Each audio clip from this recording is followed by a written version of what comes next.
Hi, I'm Cameron. I don't just read comics. I love them. And welcome back to another episode of Cameron Reads Comics. On today's episode, I'm going to be talking about the Enfield Gang Massacre by Chris Condon and Jacob Phillips. So this story takes place in the That Texas Blood universe, but this is like a prequel. It takes place in the same county of Ambrose County where all that stuff is going on, but it's 150 years in the past. So obviously it's before we run into any characters that we know. This is an indie comic. You don't need to know anything going into it. It's a prequel, so you really don't know how it affects anything else going on. So for the most part, you can just pick up and read this. The one thing I think I'd note, though, is that I think the theme of That Texas Blood is how does the town that you're from influence you? I think the question that's asked in this one is, can one bad moral decision affect the moral compass of a town forever? And kind of that's what's explored here. So Ambrose County is so bad, and so much bad stuff comes out of there. Did it all start in this one moment?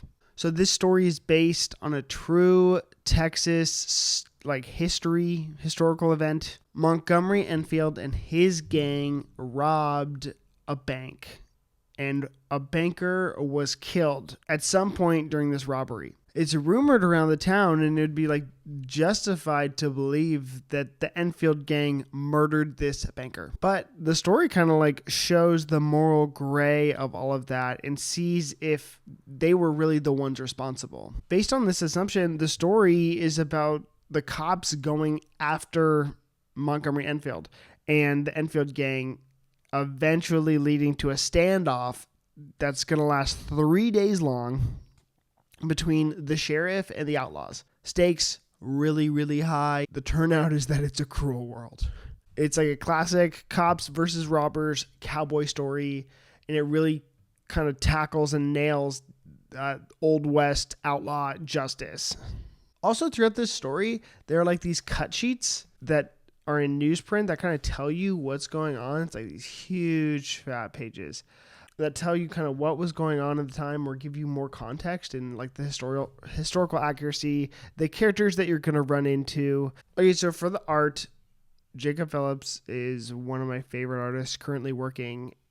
If you didn't watch my That Texas Blood video, if you haven't seen some of my criminal reviews, I think he is one of the best in the biz right now. And this book is no different. And in fact, I think that this book is a career defining. I just think this is him at the pinnacle of his powers. I think he's absolutely incredible. He pencils, he inks, and he colors this book. So I think the way that we're receiving this is exactly how he intended, which is awesome. The book, every page, it's just absolutely gorgeous. You could just point at any single panel and just say, yep, that's absolutely gorgeous. Every character is unique. It's just so well rounded. The color balance is incredible. The whole thing is just incredible.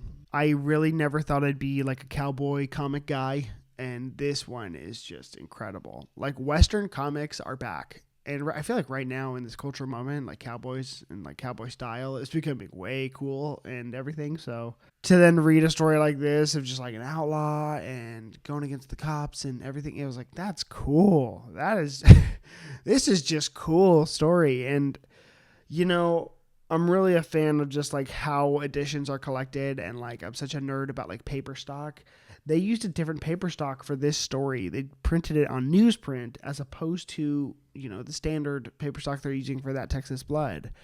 That detail, I just adore. And so it's the way that the colors rest on the pages are different.